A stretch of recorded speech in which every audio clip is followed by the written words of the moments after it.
Première épître de Paul aux Corinthiens, chapitre 2. Pour moi, frères, lorsque je suis allé chez vous, ce n'est pas avec une supériorité de langage ou de sagesse que je suis allé vous annoncer le témoignage de Dieu.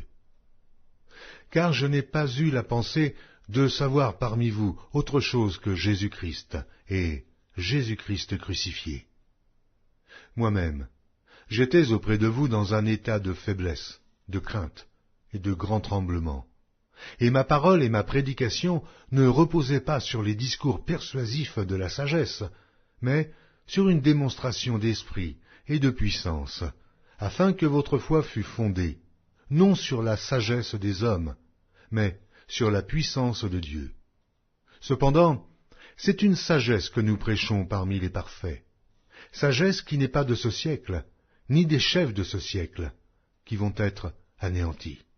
Nous prêchons la sagesse de Dieu, mystérieuse et cachée, que Dieu, avant les siècles, avait destinée pour notre gloire. Sagesse qu'aucun des chefs de ce siècle n'a connue, car, s'ils l'eussent connue, ils n'auraient pas crucifié le Seigneur de gloire.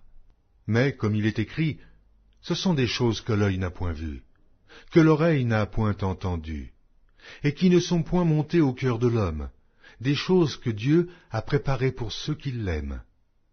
Dieu nous les a révélées par l'Esprit, car l'Esprit sonde tout, même les profondeurs de Dieu. Lequel des hommes, en effet, connaît les choses de l'homme, si ce n'est l'Esprit de l'homme qui est en lui? De même, personne ne connaît les choses de Dieu, si ce n'est l'Esprit de Dieu.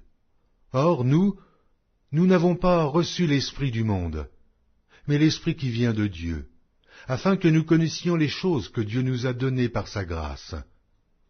Et nous en parlons non avec des discours qu'enseigne la sagesse humaine, mais avec ceux qu'enseigne l'Esprit, employant un langage spirituel pour les choses spirituelles. Mais l'homme animal ne reçoit pas les choses de l'Esprit de Dieu, car elles sont une folie pour lui. Et il ne peut les connaître parce que c'est spirituellement qu'on en juge. L'homme spirituel, au contraire, juge de tout, et il n'est lui-même jugé par personne, car qui a connu la pensée du Seigneur pour l'instruire? Or nous avons la pensée de Christ.